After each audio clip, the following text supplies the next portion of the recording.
When you say a spouse, நீங்க வாழ்க்கை துணை அப்படின்னு சொல்லும்போது நீங்க தொட்டிருக்கீங்க. அதுல ஒரு குறிப்பிட்ட நிலையில ஞாபகம் இருக்குது. உங்க உடலமைப்பு முழுவதுமே ஒருவித வேதனையை உணரும். இது வெறும் உணர்ச்சி ரீதியான மனோரீதியான செயல்முறை இல்ல, இது உடல் ரீதியான செயல்முறை.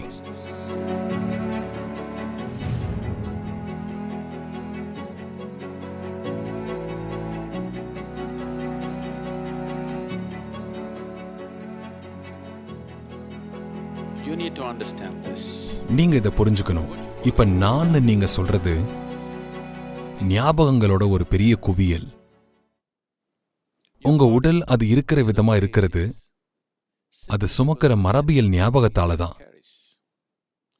உங்களுக்கு உங்க அம்மாவோட மூக்கு, அப்பாவோட தோலும், வேற ஏதோ ஒன்னும், தாத்தாவோட இன்னொன்னும் இருக்குது. ஏன்னா நீங்க உடல்னு சொல்றது ஞாபக பதிவுகளோட சிக்கலான கதம்பம். ரொம்ப பழமையான ஞாபகமும் உங்க உடல்ல வாழுது. நீங்க என் மனம்னு இப்ப சொல்றது 100% ஞாபக பதிவு தான். நீங்க பல வழியில ஞாபக பதிவோட குவியலா இருக்கீங்க. ஞாபகம் உங்களுக்குள்ள பல்வேறு வழிகள்ல போகுது. ஐம்புலன்கள் வழியாவும் நீங்க ஞாபகங்களை சேர்க்கிறீங்க. நீங்க பார்க்கறது, நீங்க கேட்கறது, வாசனையை உணர்றது, ருசிக்கிறது, தொடுறது, இப்படி ஞாபகங்களை சேர்க்கிற இந்த 5 விதமான வழிகள்ல நீங்க பார்க்கறதும் நீங்க தொடுறதும் ஆழமான ஞாபக பதிவுகளா இருக்குது. குறிப்பா நீங்க எதை தொடுறீங்களோ அது உங்க உடலமைப்புல ஒரு நிலையில ஞாபகத்தை உருவாக்குது. அதனாலதான் நீங்க வாழ்க்கை துணை அப்படின்னு சொல்லும்போது நீங்க தொட்டு இருக்கீங்க. அதுல ஒரு குறிப்பிட்ட நிலையில ஞாபகம் இருக்குது. இப்ப 2 பேர் அவங்க உணர்வுகளை, உடலை, உணர்ச்சிகளை, வாழ்விடங்களை பகிர்ந்திருக்கிறாங்க. இப்ப 2 ஞாபகங்கள் பல வழிகள்ல கலந்திருக்கிறதால அதை தனியா பிரிச்சு எடுத்துக்கிறதுக்கு கிட்டத்தட்ட உங்களையே கிழிக்கிற மாதிரி இருக்குது.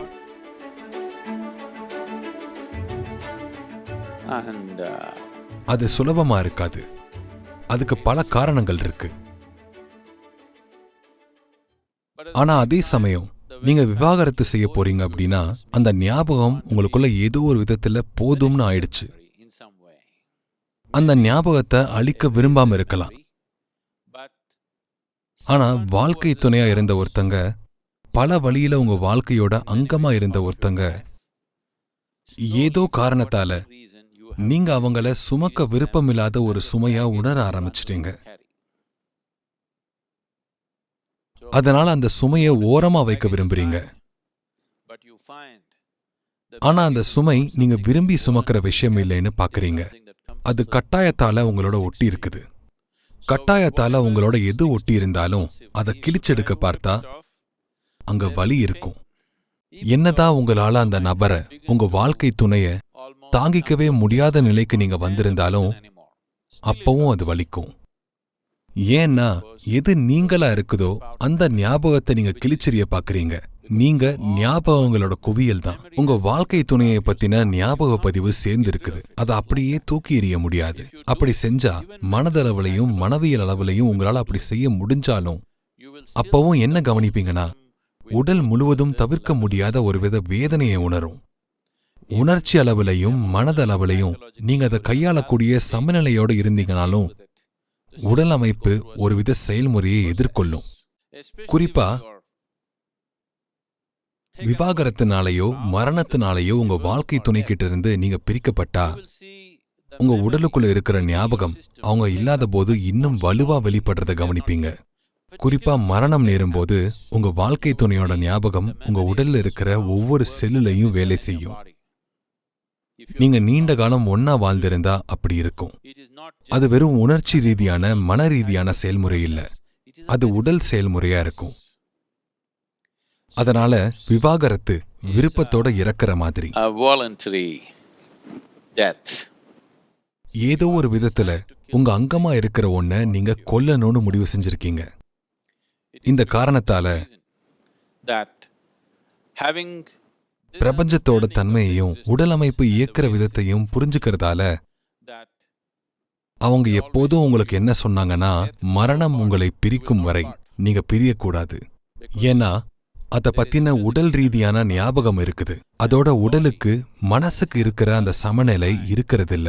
மனதால முடிவெடுத்து திரும்பிட முடியும், ஆனா உடலால திரும்ப முடியாது. அதுக்குள்ள எவ்வளோ அதிக ஞாபக பதிவுகளை எடுத்துக்கிறீங்களோ அது அவ்வளோ குழம்பி போகும். அதனால ஒரு விதமான ஞாபகம்னா உடல் அதை நல்லா கையாளும். இப்ப நீங்க விவாகரத்தை தேர்ந்தெடுத்திருக்கீங்க. காரணம் என்னவா இருந்தாலும் நான் அதுக்குள்ள போக விரும்பல.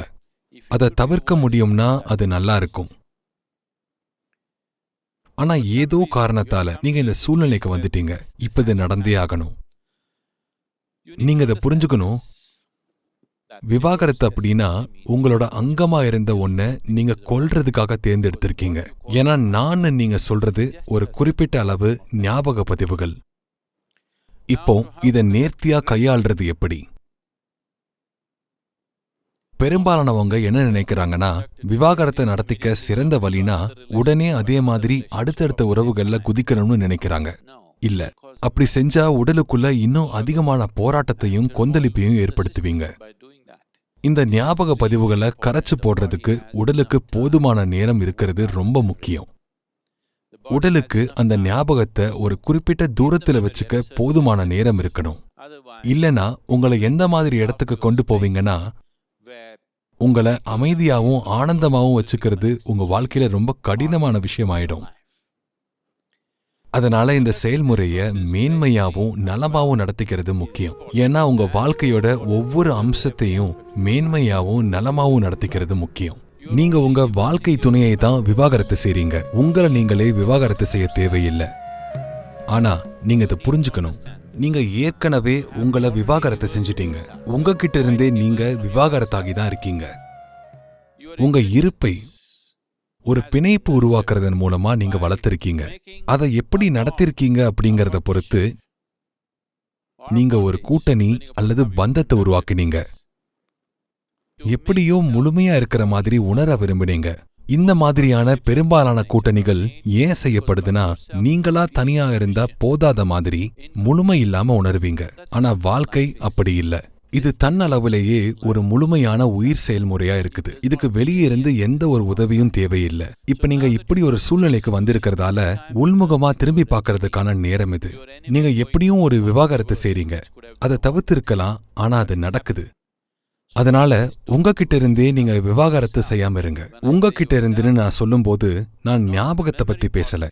எது ஞாபகத்தை சேர்க்குதோ உங்க உருவாக்கத்துக்கு அடிப்படையானதை சொல்றேன்.